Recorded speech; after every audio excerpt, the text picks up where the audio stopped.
Hello everyone, আমার আরও একটি নতুন ডেইলি ব্লগে তোমাদের সকলকে অনেক স্বাগত। তোমরা সবাই কেমন আছো? আশা করি সবাই খুব ভালো আছো। আমরাও কিন্তু খুব ভালো আছি। আজকের এই ভিডিওটা আমি রাত থেকে শুরু করলাম। তো রাতে আমি কিছু কাজ এগিয়ে রাখছি আগামীকালের রান্না বান্নার জন্য, যাতে আমার একটু সুবিধা হয়। যেমন ধরো, এই যে কচু শাকটাকে আমি একটু নুন দিয়ে সিদ্ধ করে রাখলাম, আর এখানে ফুলকপি আর আলুটাকে একদম ছোট্ট ছোট্ট করে কুচি করে রাখছি। এক ভাজা করব, মানে একটু পেঁয়াজ দিয়ে ভাজা ভাজা মতন করব। এটা কালকে সকালে টিফিনের জন্য রেডি করে রাখছি, কারণ কালকে আমাকে অনেকটা সকাল সকাল ঘুম থেকে উঠতে হবে। কেন উঠতে হবে সেটা তোমাদের সাথে পরেই আলোচনা করছি। আর শীতের বেলা তো মানে মানে শীতের সকাল যেহেতু, খুব তাড়াতাড়ি আমি একদমই আমার ঘুম থেকে উঠতেই পারি না। তাও আবার এই সমস্ত কাটাকুটি করতে অনেকটা দেরি হয়ে যাবে। তো এই যে সব কিছু রেডি করে একদম পরের দিন সকালবেলাতে চলে আসলাম। কেউ ওঠেনি আমাদের পাড়ায়, সবাই ঘুমাচ্ছে, সব বাড়িরই দরজা বন্ধ। আর এখন বাজে 7টার সময় তো ভিডিওটা আমি শুরু করলাম। আমার দেখো রুটি করা হয়ে গেছে, ওই যে আলু ফুলকপি যেটা আর কি কেটে রেখে দিয়েছিলাম সেটাও কিন্তু ভাজা হয়ে গেছে। আর আমি আজকে উঠেছি 6:30টার সময়, আর 6:30টার সময় উঠে দেখি চারিদিক প্রচণ্ড কুয়াশা, আর সেই রকম দমকা একটা হাওয়া দিচ্ছে, প্রচণ্ড ঠান্ডা। কাঁপতে কাঁপতে তো ফ্রেশ হলাম, ফ্রেশ হয়ে রান্নাঘরে এসে এগুলো সব কিছু করে নিয়ে এখন রুটিটা সেঁকছি।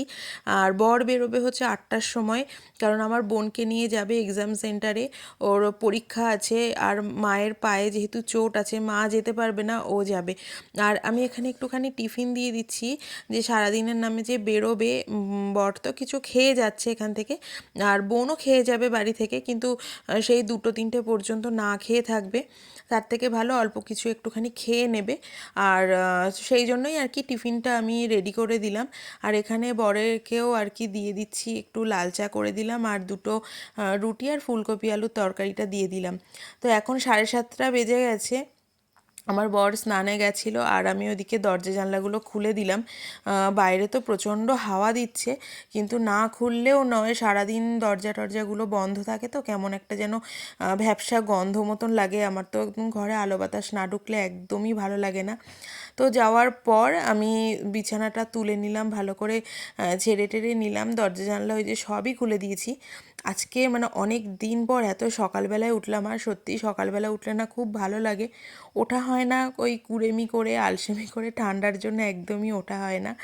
আর এই যে আমার বিছানা টিছানা একদম টান টান করে পাতা হয়ে গেছে। আর আমি টি টেবিলটাকে একটা ব্লাউজের পিস ছিল সেটাকে দিয়ে সুন্দর করে একটু হালকা করে সাজিয়ে নিয়েছি, দেখতেও বেশ সুন্দর লাগছে, তাই না? তোমরা কিন্তু কমেন্ট করে জানিও। তো চলো, ফাইনালি গুড মর্নিং জানাচ্ছি তোমাদের সকলকে। আর এখন কোনো তাড়াহুড়ো নেই সকালের জন্য, রুটি তরকারিটাও করা হয়ে গেছে, ওটা সবার আগেই তো করে নিলাম, দেখলেই তোমরা। এখন একটু ধীরে সুস্থে লেবু মধুর জল খাবো। আর এর মধ্যে আমি চিয়া সিডও দিই, কিন্তু ওটা শেষ হয়ে গেছে। আর একটা নতুন প্যাকেট কেনা আছে, ওটা এখনও পর্যন্ত কাটা হয়নি। এরপরেই একটু ওয়েট করবো আধ ঘন্টা মতন, তারপর রুটি তরকারিটা খেয়ে নেব।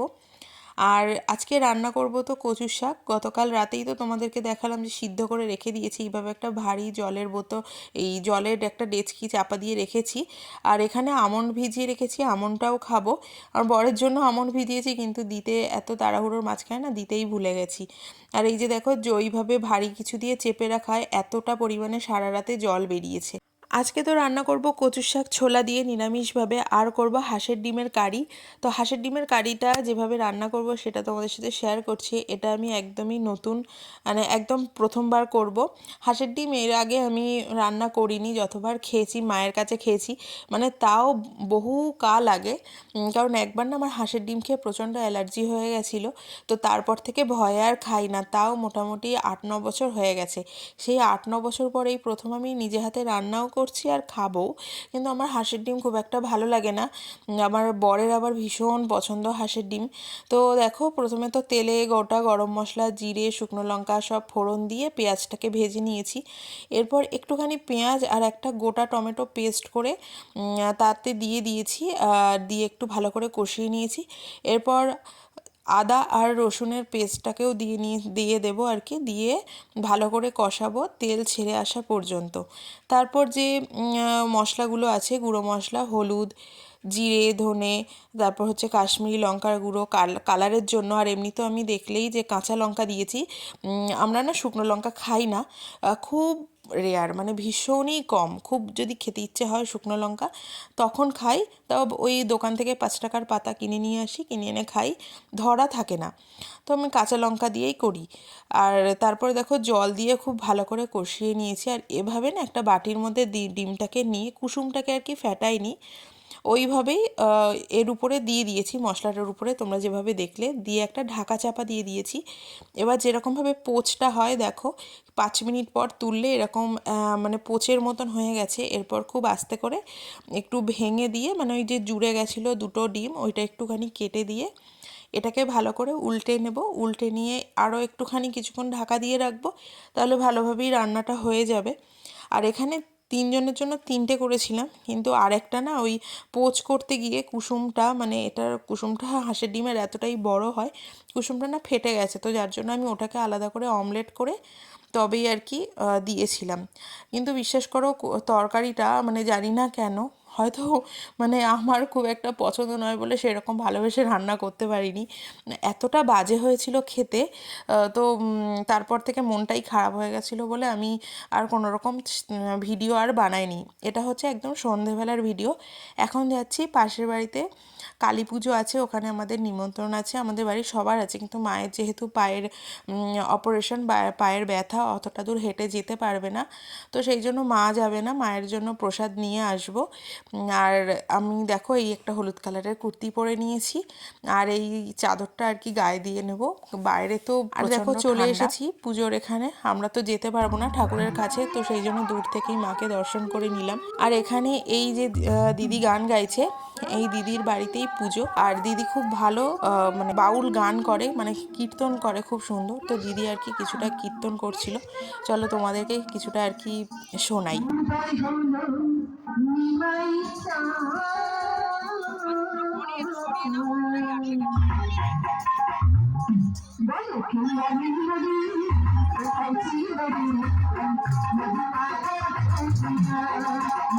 আর গান শুনতে শুনতে ওখানে অনেকক্ষণই বসেছিলাম। তো তারপর অনেকটাই রাত হয়ে গেছিলো, পুজো তো তখনও শুরু হয়নি, পুজো শুরু হতে হতে প্রায় 11টা বেজে গেছিলো। তো ততক্ষণ আর থাকা পসিবল হয়ে ওঠেনি। তারপর প্রসাদ খেয়ে, মায়ের জন্য প্রসাদ নিয়ে চলে এসেছিলাম বাড়িতে। তো আজকের ভিডিওটা এই পর্যন্তই। তোমাদের ভিডিওটা কেমন লাগলো অবশ্যই কিন্তু কমেন্ট করে জানিও।